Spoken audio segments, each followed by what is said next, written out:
to my class of operating system. Today we will learn about fault tolerance in distributed operating system.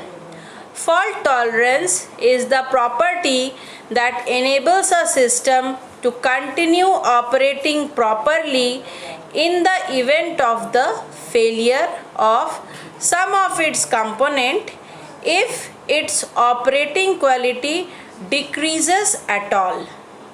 The decrease is proportional to the severity of the failure as compared to a naively designed system in which even a small failure can cause total breakdown. Fault tolerance is particularly sought after in high availability or life critical systems. In the early days of computing, centralized systems were in use. Due to the grateful development in the field of network and microelectronics, centralized systems lost their ways to interconnected multiprocessor systems. Interconnected multiprocessor systems are of two types: parallel processing system, single system wide memory, and distributed system with no shared memory.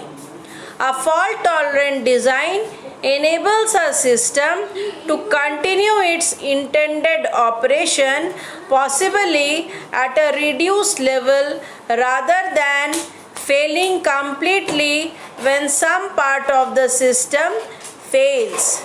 The term is most commonly used to describe computer systems designed to continue more or less fully functional with perhaps a reduction in throughput or an increase in response time in the event of some partial failure.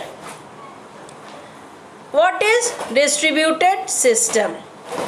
Distributed system is a collection of independent computers that appears to its user as a single coherent system.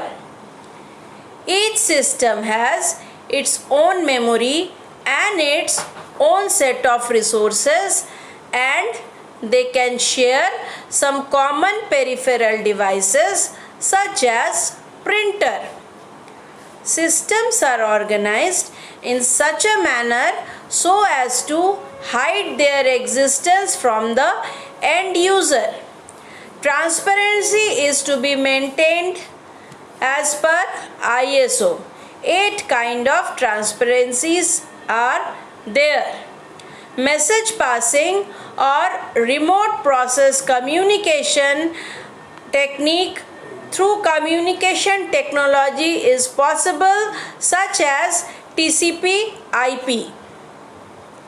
Designing a distributed system is a complex task because of the presence of a large number of components which can be located at distance from each other. Some of the major challenges that designers have to face are listed below: fault tolerance, communication primitives, flexibility, transparency. Within the scope of an individual system, fault tolerance can be achieved by anticipating exceptional conditions and building the system to cope with them, and in general aiming for self-stabilization so that the system coverage towards an error-free state. This is the block diagram of a distributed system. There are 3 nodes: node 1, node 2 and node 3, and all of them are connected with each other. Fault, errors and failures.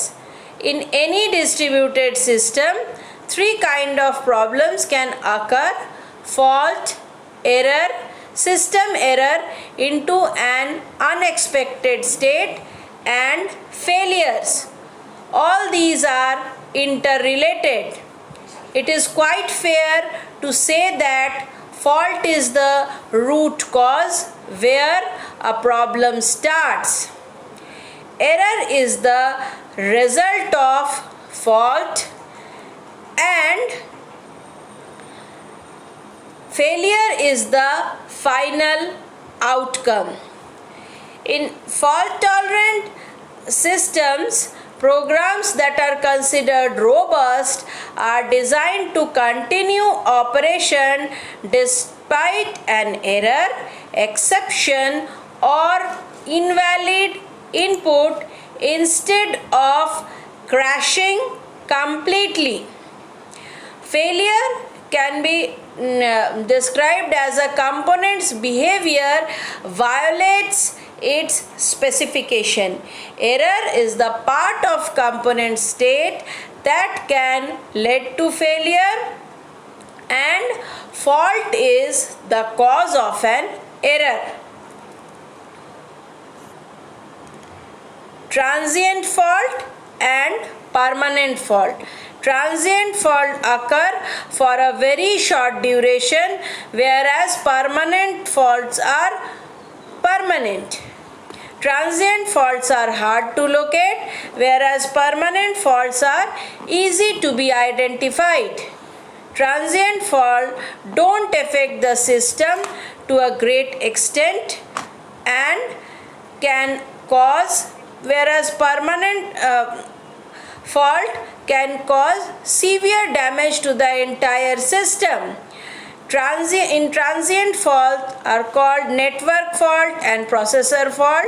Media fault are some of the examples. In permanent fault, node level fault when an entire node is unavailable. Different fault management techniques are there where the fault prevention is done. Fault prevention is preventing the occurrence of a fault, and fault tolerance masks the presence of fault, build the component so that it is able to meet its specification in the presence of faults. Types of failure. Crash failure occurs when a server crashes or any other hardware related problem occurs. A server halts but is working correctly until it halts. That is crash failure. Omission failure occurs when a server does not receive incoming requests from client or fails to send messages in response to client request. In omission failure, a server fails to respond to incoming request. Receive omission, a server fails to receive incoming message. Send omission, a server fails to send message. Timing failure. Timing failure occurs when a server fails to respond within a particular amount of time. It is a server's response lies outside the specified time interval. Response failure. A server's response is incorrect. There are two types of response failure. Value failure. The value of the response is wrong. State transition failure. The server deviates from the correct flow of control. Occurs when a server sends incorrect message in response to client's message. Arbitrary failure. A server may produce arbitrary responses at arbitrary times. Occurs when a server sends any arbitrary message, then arbitrary failure occurs. What What is fault tolerance? Ability of a system to continue functioning in the event of a partial failure. Though the system continues to function, but overall performance may get affected. Distributed systems are made up of a large number of components. Developing a system which is 100% fault tolerant is practically very challenging. Two main reasons for occurrence of a fault are node failure, hardware or salt failure, malicious error caused by unauthorized access. Why do we need fault tolerance? Fault tolerance is needed in order to provide three main features to distributed system: reliability, focus on a continuous service without any interruptions; availability, concerned with read readiness of the system; security, prevents any unauthorized access. Example: patient monitoring system, flight control system, banking services, etc.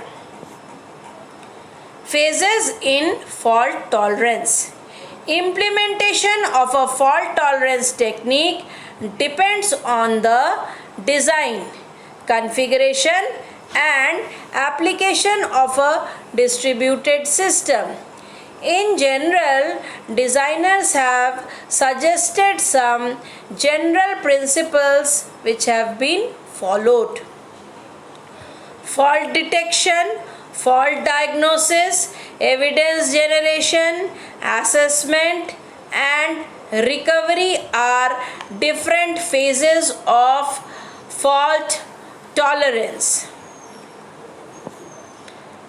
Fault detection: constantly monitoring the performance and comparing it with expected outcome. Fault is reported if there is a deviation from expected outcome. Fault diagnosis fault diagnosis is done to understand the nature of the fault and possible root cause. Evidence generation: report generated based on the outcome of the fault diagnosis.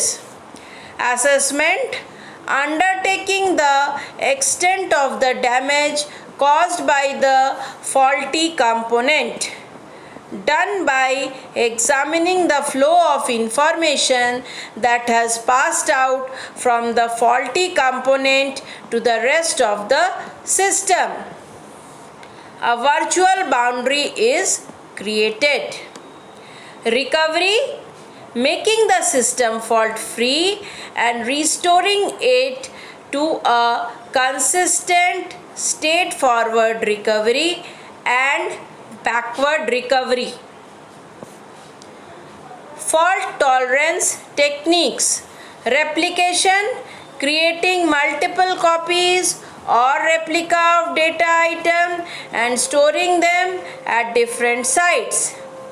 Checkpointing, saving the state of system when they are in a consistent state and storing it on a stable storage. Main idea is to increase the availability so that if a node fails at one site, so data can be accessed from different sites. Each such instance, when a system is in stable state, is called checkpoint. In case of a failure, system is restored to its previous consistent state. Replication has its limitation too, such as data consistency and degree of replica. Checkpointing saves useful computation. Replication can be used only for deterministic processes. Main idea is to create multiple copies of data and storing them at multiple location. If one side goes down, data is accessed from others so that performance is not affected. An effective approach but has limitation also. Data consistency, data should match, degree of replica, exact number of replica. Types of replication. Active replication can be used only for deterministic processes. Client's request is processed. Client's request is processed by all the servers. Requires an atomic broadcast protocol to forward the request to all the servers in the same order. Passive replication can be used for non-deterministic processes also. There is only one server that processes client's request, known as primary server. Other servers act as backup server. Response time is high as there is only one server which process may client's request. Checkpointing. Every system has some information associated with it which defines its state at a particular moment. This information includes process state, environment value of the active registers, and variable. All these information are collected and stored, and each such instance is called a checkpoint. In the event of a failure, system is restored to a previously stored checkpoint rather than starting it from the beginning. Checkpointing is useful but time consuming. Types of checkpointing. User triggers requires user intervention. Can be useful only when users have understanding of the computation. It is not easy to identify when a checkpoint should be created. Uncoordinated checkpointing, also known as independent checkpointing. Processes do not communicate with each other and creates their own checkpoints. No communication overhead. Coordinated checkpoints. Processes communicate with each other. Firstly, temporary checkpoints are created and then made permanent. Recovery time is high due to communication. Message-based checkpointing. Suitable when communication is stored in the form of message. If one process goes down, other takes its place and acquire its state with the help of messages. Limitations of replication and checkpointing. Difficult to manage as no replica or copies increases. Checkpointing, lost computations. Checkpoint length and checkpoint frequency and storage is a major issue. Consistency and degree of replica is a major issue. Active replication can be used only for deterministic processes. User level checkpointing requires user involvement, but not every user is capable of doing it. Passive replication can be used for non-deterministic, but its recovery time is high. Coordinated checkpointing includes communication over head work. Thank you for watching.